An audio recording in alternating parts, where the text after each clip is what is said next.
तो नमस्ते प्रणाम आदाब सत श्री अकाल गोड़ छुए गोड़ लागत नहीं आप सबके भोजपुरी ब्लॉक में स्वागत बटे। तो देखिए हम आज आइल बनी ब्रह्मपुर नगर पंचायत यानी कि ब्रह्मपुर नगर पंचायत के चेयरमैन के घरे सुमन देवी के आवास पे आज आइल बनी। और वह सब हमारा पीछे बैकग्राउंड में देख सकतनी कि पूरा समाज ये जुटल बटे। तो वह सबसे हम बता दी कि जौन की मुस्लिम समाज के रोजा चल रहा बटे। आज हमने ब्रह्मपुर नगर पंचायत के प्रतिनिधि राकेश महतो जी वो रोजा के खोलवा रहल बनी। तो रउआ सबसे आज एगो चीज हम बतावे जा रहल बनी कि जैसे लालू यादव और नीतीश कुमार पूरा मुस्लिम समाज के लेके साथ चलत रहन, वैसे हमने ब्रह्मपुर नगर पंचायत के प्रतिनिधि राकेश महतो पूरा समाज के लेके साथे चल रहा बनन।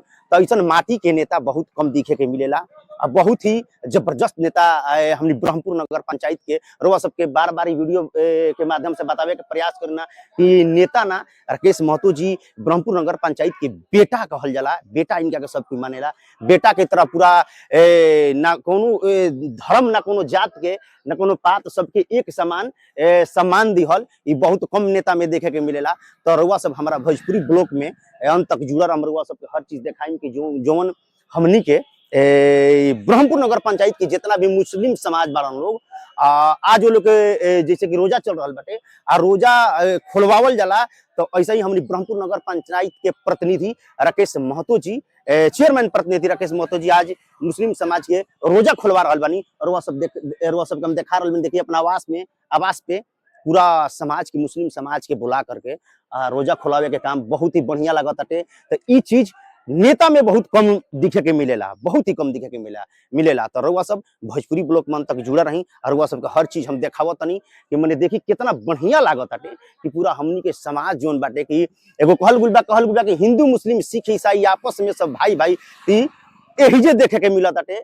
ब्रह्मपुर नगर पंचायत के प्रतिनिधि ब्रह्मपुर नगर पंचायत के चेयरमैन प्रतिनिधि राकेश महतो के दरवाजा पे कि ना कोनो जात ना कोनो धर्म के बंटवारा कुछ नहीं के, एक समान सबके प्यार मोहब्बत व्यवहार सब के देखी पूरा मुस्लिम समाज आज ब्रह्मपुर नगर पंचायत के चेयरमैन प्रतिनिधि राकेश महतो के आवास पे आज चेयरमैन के सुमन देवी के आवास पे पूरा मुस्लिम समाज के लोग आज रोजा खोल रहा बनन लोग बड़ी ही कम दिखे के मिलेला। बहुत ही बढ़िया लागत अटे कि ऐसा नेता हमरो सबके वीडियो में बताई ना हर घड़ी की नेता ना राकेश महतो जी ब्रह्मपुर नगर पंचायत में बेटा बन के काम करी ना यहाँ के ना कोनो जात ना कोनो धर्म सबके एक समान यहाँ के मतलब कि सबके सम्मान देवी ना प्यार देवी ना बहुत ही बढ़िया। देखिए आज अचानक यहाँ देखनिया कि बड़ा मुस्लिम समाज के इनका आवास पे भीड़ लागल बा। तो पता चलला कि मुस्लिम समाज के रोजा चल रहा बाटे। तो यहाँ का जैसे दिखल जाला तो उसे हमनी के ब्रह्मपुर नगर पंचायत के चेयरमैन प्रतिनिधि राकेश महतो जी यहाँ सबके मुस्लिम समाज के रोजा खोलवा रहा बनी अपने आवास पे बुला के। बहुत ही बढ़िया रहुआ सबके बताई कि बहुत ही बढ़िया लागत अटे। देखी सब कोई रोजा खोल रहा बा अपन बैठ के आपस में प्यार दुलार स्नेह बांट के। देखी कितना बढ़िया लागत अटे। चलिए रहुआ सबके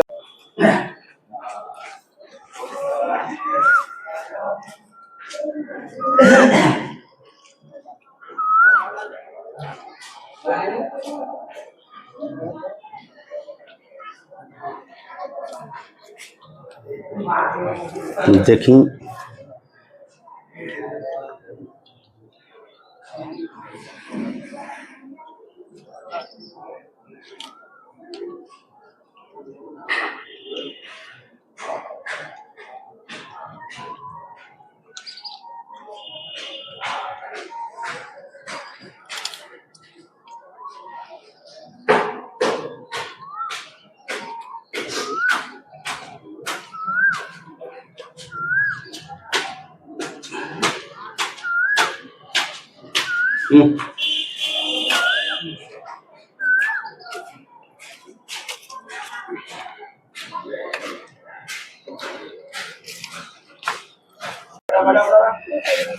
बहुत ही सुंदर दृश्य बहुत बढ़िया लागत अटे। देखी रउआ सबके हम बार बार कहतनी कि ऐसा ब्रह्मपुर नगर पंचायत में बहुत कम दिखे के मिलेला।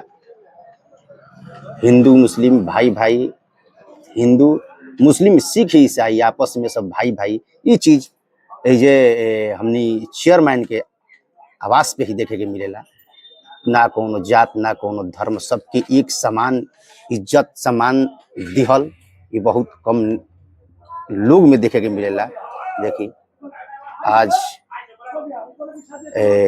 चेयरमैन सुन के आवास पे पूरा ब्रह्मपुर नगर पंचायत के पूरा मुस्लिम समाज के रोजा खोलवावे के यहाँ काम कर रहल बानी, रोजा खोलवैले बानी।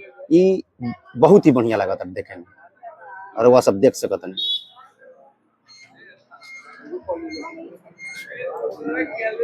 चली वीडियो के दबा कर वह सब शेयर करम कि कितना बढ़िया लागत हटे। तो वह सबके हम बता दी कि जय हिंद, जय भारत, जय बिहार, जय संविधान, जय हो मुस्लिम समाज, जय हो ब्रह्मपुर नगर पंचायत के जनता। वीडियो कर वह सब दबा के शेयर करम जा, कमेंट वह सब जरूर करम जा कि राकेश महतो ब्रह्मपुर नगर पंचायत के चेयरमैन प्रतिनिधि राकेश महतो कैसन काम कर रहल बानी। हमारा तो देखे से बहुत ही बढ़िया लागत हटे कि ऐसन कम देखे के मिलेला नेता लोग में। राकेश महतो जी नेता ना, ब्रह्मपुर खाती बेटा बन के काम करीना। रुआ सबके हम हर एक वीडियो में बताई ना। चलिए वीडियो को दबा कर वह सब शेयर करम।